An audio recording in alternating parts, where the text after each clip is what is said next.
Welcome back to Movies TV Mad. I am Mick, your host with the most. Just ask your girlfriends, wives, and especially your boyfriends and your husbands. A very warm welcome to Saturday's edition. No, it's not Saturday, is it? A very warm welcome back to Friday's edition of the DCU Daily. This is why I need a hot 20-something co-host to keep me in check. Female, of course. Mick, are you sexualising dames in their 20s? Of course, it would be nice to have a hottie sitting next to me. So, you are watching Friday's edition of the DCU Daily. I don't like repeating myself. It bores the fuck out of me, and it's going to bore you. You won't watch my videos anymore. I like you watching my videos. I feel like there's a connection, just fans. It's like fans, fellow fans sitting down the pub, discussing our nerd. I'm really enjoying making these videos for myself and for you as well. So I don't like repeating myself, but let's get one thing absolutely clear. We live in a parody era of English-speaking Western entertainment. Fucking parody. We keep on seeing bad movie after bad movie. It's just terrible. They can't entertain people, right? Entertainment was a beautiful thing. It was invented, right?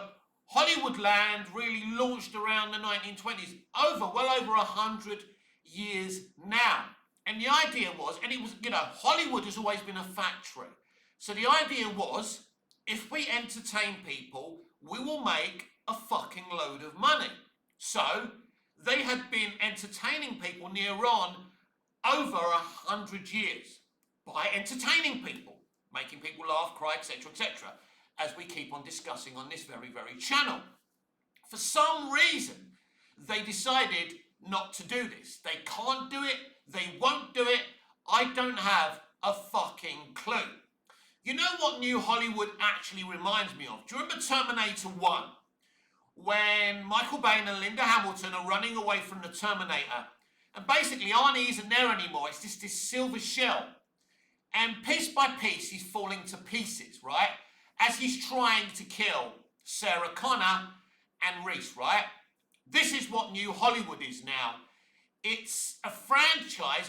It's an industry that's falling to pieces, right? But like the Terminator, it won't stop, even though it's falling to fucking pieces, right? They are so deluded. They are full of hubris, so they're not listening, right?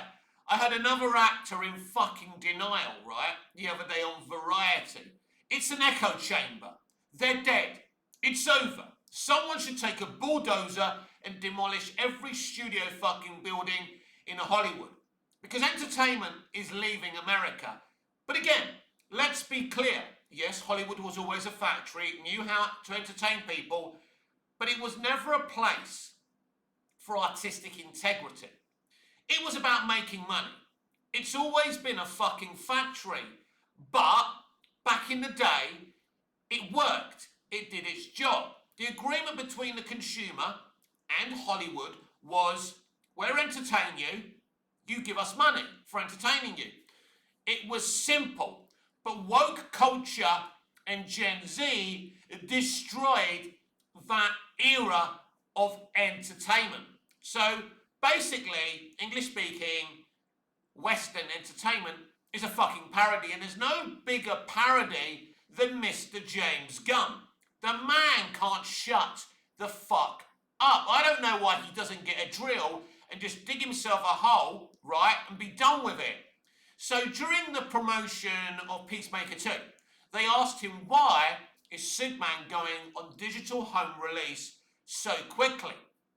Now, instead of being honest, right, even Bryan Singer was honest about the lack of money that Superman Returns made. There was no delusion there, apart from blaming Brandon Routh.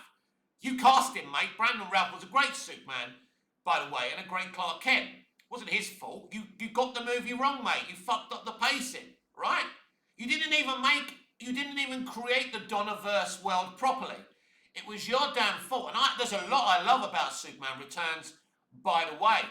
And apparently, Quentin Tarantino, I know this for a fact, Quentin Tarantino loves Superman Returns. But anyway, instead of saying, listen, our movie didn't have the box office that we would have liked, but we're still happy with the 600 million. And budgetary, because we spent a lot of money on the movie, we're not really going to make a big profit, but we hope that people like the movie enough to launch a franchise. That's honesty. What did Gunn say? Well, well, the reason we rushed out the digital home release is because Peacemaker 2 originally was supposed to be released next month. So it was out of my control. And as movie Twitter has rightly exposed him about again and again yesterday, hilarious some of the takes on him. Everyone knows he's bullshitting, by the way. You claim you're in total control of DC. You criticise past DC for being splintered and that those people didn't have any control. You claimed you and Peter had total control. If you've got total control, as DC Movie Twitter pointed out, why can't you dictate when the movie has its digital release? Because you're fucking lying, James, and I've tried to be fair to you. I don't enjoy slaughtering you, right? I don't have an agenda against you, James, right? I've enjoyed so many of your movies. I've never enjoyed a James Gunn movie less than his Superman movie. The other ones, like even Scooby-Doo, which he only wrote and didn't direct, by the way, great. He knows how to put fun in movies. And yeah, there is some fun elements of Superman. There is some good elements. But Stephen Moffat, who was shilling it, former Doctor Who head writer and showrunner Stephen Moffat on Instagram, was shilling Superman. It's very interesting how all these famous industry people are shilling this movie.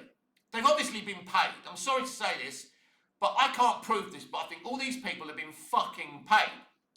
Because I'm shocked that Stephen Moffat will take time out of his busy schedule to talk about Superman. And even the way he's describing it, he's trying to find positives when there isn't any at the end of the day. But I'm sure there are people who genuinely enjoyed this movie. So basically, instead of Gunn being honest about why they rushed out the digital release of Superman, he bullshitted.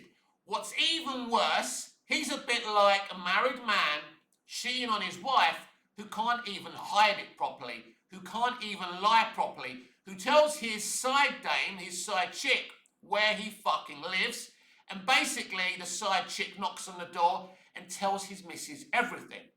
This is how dumb James Gunn's lies are. They're never ever convincing. You either shouldn't have said anything, right? You could have said, that's just the date we've decided to do it on. But you decided to come out with a convoluted lie. That's what's so fucking hilarious about this. This is the worst era of entertainment, run by the worst people at the worst time. They need money, they need a huge audience. And this is how in denial they were. Do you remember last year or earlier this year where they were blaming movie theatres for people not going to movie theatres? They were criticising the seats. They were criticising too many sponsorships and adverts in between movies. Now, as a kid, we used to have mostly trailers and one or two ads. It was fun just seeing the trailers. But even if you do see a bunch of trailers before a movie, it doesn't matter because we can see the same fucking trailers online. I think it's time to make movie trailers, certain movie trailers, exclusive to cinema. But it isn't movie theatre companies that are to blame. It's the shit they're projecting onto their screens. Don't expect Hollywood to tell you the truth. Don't expect Hollywood to admit they've got it wrong. And when they tell you, when they give you a convoluted reason why things aren't going well, they find a lie to distract. The MCU had too many projects, it became like homework. That's not the real reason. I mean, in the end, it did become like homework and tiring because the stuff they were giving us on Disney Plus and even the movies was shite. But that's not the reason. That's not the reason. If you make good movies within a franchise, people will watch. Jesus Christ, people even went to watch Rocky 5. Probably didn't make as much money as the others, right? Maybe it was a flop, I don't know. People still watch Rocky 5, right? Even today. And I love Rocky 5. I mean, Rocky fans hate Rocky 5. The only thing actually, let's just quickly say this. I know this is a DC video. The only thing wrong with Rocky 5 is They should have the street fight. Tommy Gunn should put Rocky in a coma, and then he gets out the coma, they have a proper fight, and Rocky wins. That's the only fucking thing missing from Rocky 5. Rocky 5 is a damn good movie, if you ask me, and that's the only thing that's missing. But these are the problems, right? The movie audience has shrunk. They've driven it away because they've gaslit it, right? They hate their own customers. I hate my own customers when I used to work behind a deli counter at the co-op. And the problem was I used to tell them that I hated them. I never used to get my tea breaks on time. I was stressed. Oh, a little bit of ham off the bone, please. Oh, what's that, chunks? It doesn't look good. And I used to go, what are you going to fucking do? Eat it or fucking frame it? So, yeah, the deli counter closed down. Because of me, I was made redundant. I was a young twat and very, very arrogant. But I learned from my mistakes. And I'm a more politer person when dealing with people. If someone says my videos are shit, I don't attack them, right? If people say, why are you always in your boxes on your TikToks, mate? You're disgusting. It's a kids app. I ignore them. Because basically TikTok or Snapchat isn't a kids app, by the way. It's an everybody's app. And the only way you see men of my age on TikTok and Snapchat if you keep on watching those types of videos. It's like on my Instagram feed full of thirst traps, because I watch a lot of thirst traps, but I would never pay for OnlyFans. And by the way, piece of advice, the biggest win for a man is to, let's say, do OnlyFans girls, don't subscribe to them, and get what you want from them for free, right? I win a lot. I would never subscribe to OnlyFans. But James Gunn, this is the problem with James Gunn. His ego is bigger than an inflated balloon. And you can see from the kind of convoluted bullshit he was giving about the home digital release of Superman. And the funny thing is, the near on 600 million, as I keep on saying, should not be something that they should sniff at. They're clearly quite happy that they've made more money than the other flops, but there's not a huge profit within Superman. Just admit it. And either you go down a different direction or you keep on going and you hope people get on the train. Now, I warned about this, that we are not in a time where the audience are interested in franchises, right? People are not getting excited about Spider-Man, Brand New Day, because it's part of the MCU. They're not. And we're going to get a bunch of MCU cameos, the Hulk, and I mean, I love the Hulk, right? I love the Hulk in Avengers. Didn't like him in Avengers Age of Ultron, but in the first film, he was amazing. I think the only reason people liked Thor Ragnarok is because the Hulk's in it, he's in it a lot, he's fighting, he's even fucking talking, right? But let's be clear, Lou Ferrigno's Incredible Hulk is the best Hulk in live action history. The wonderful Bill Bixby's David Banner is the best version of Banner in live action. And don't start with me, it doesn't even come fucking close. You lot have got to stop fantasizing about Hollywood and entertainment going back to the good old days. It's not. Hollywood is finished. It had a 100-year plus run, but unfortunately, they stopped the premise of entertaining people. That's it. Every business has something it needs to fulfill to make money. Travel agencies need to book you on a holiday so you can go on a fucking holiday, right? I don't go in a fucking travel agency, or I don't book something with EasyJet and expect a bag of sweets instead of a fucking flight, right?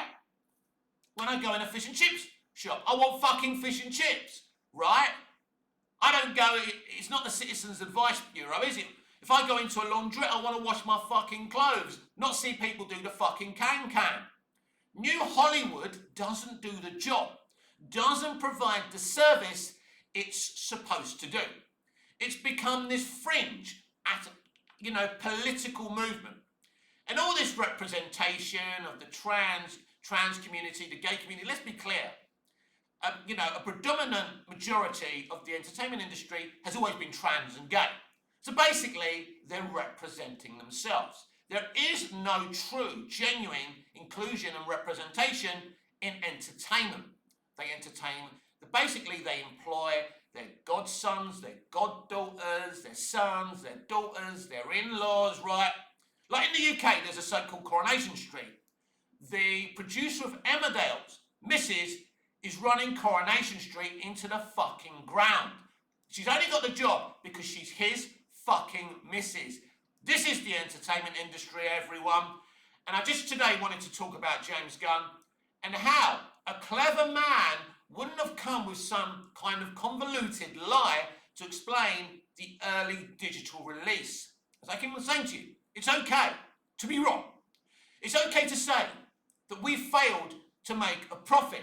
And considering that Superman has made more box office than many comic book movies, you could push that avenue out of it and just admit you haven't made a lot of money. They just can't admit when they fail, and they can't admit when they get it wrong.